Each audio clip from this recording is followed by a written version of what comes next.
শেরপুর ৩ আসনে বাংলাদেশ জামায়াতে ইসলামী মনোনীত প্রার্থী আলহাজ্ব মাসুদুর রহমানের সমর্থনে ঝিনাইগাত স্টেডিয়াম মাঠে এক বিশাল নির্বাচনী জনসভা অনুষ্ঠিত হয়েছে। এতে বিপুল সংখ্যক নেতাকর্মী ও সাধারণ মানুষের উপস্থিতিতে পুরো এলাকায় উৎসবমুখর পরিবেশ সৃষ্টি হয়। সভায় প্রধান অতিথি হিসেবে বক্তব্য দেন মিয়া গোলাম পরোয়ার।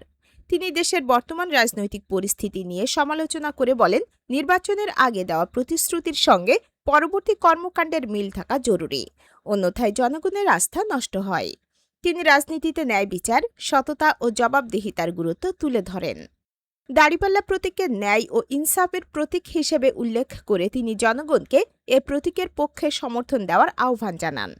জনসভায় আরও বক্তব্য দেন ছাত্র শিবির সভাপতি নুরুল ইসলাম সাদ্দাম সহ দলীয় বিভিন্ন পর্যায়ের নেতারা। বক্তারা আগামী নির্বাচনে সুষ্ঠু নিরপেক্ষ পরিবেশ নিশ্চিত করার দাবি জানান এবং দাড়িপাল্লা প্রতীকের পক্ষে ভোট দেওয়ার জন্য জনগণের প্রতি আহ্বান জানান।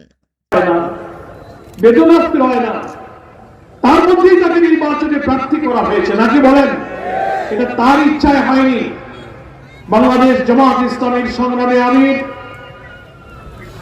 বাংলাদেশের চলমান জাতীয় সংসদের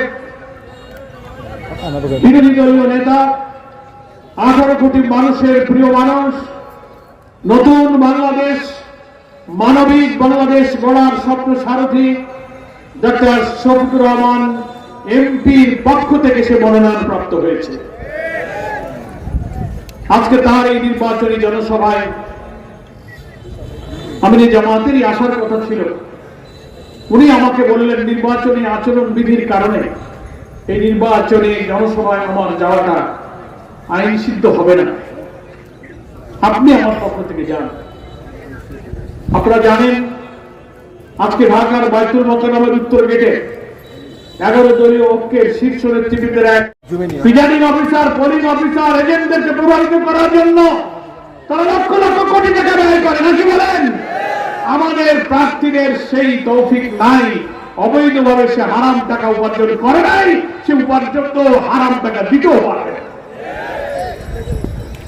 তাই আমার প্রথম কথা, এই এলাকার মানুষের উন্নয়নের জন্য যদি একটা সৎ মানুষকে আমরা পার্লামেন্টে পাঠাতে চাই, তাহলে মাসুদুর রহমান মাসুদ ভাইকে দাঁড়িপাল্লায় ভোট দিতে হবে। সবাই রাজি আছেন? এই ঝিনাইগাতির মাঠ, এই ঝিনাইগাতির জমিন মাওলানা জাউল করিমের রক্তে রঞ্জিত হয়েছে। শহীদ মাওলানা জাউলের রক্তের বদলা নিতে গেলে দাঁড়িপাল্লাকে বিজয়ী করতে হবে। আপনারা কি মনে করেন ধানের শীষের যিনি প্রার্থী হয়েছেন তাকে ভোট দিলে কি এই শহীদের রক্তের বদলা হবে? কোন প্রতিষ্ঠা করতে না চান, তাহলে ইনসাফের প্রতি দাঁড়িপাল্লার পক্ষে গণ রায় দেওয়ার জন্য আপনাদেরকে উদাত্ত আহ্বান জানাই। আশা করি এই শেরপুরবাসী নতুন বাংলাদেশ বিনির্মাণের জন্য তারা ভূমিকা রাখবে।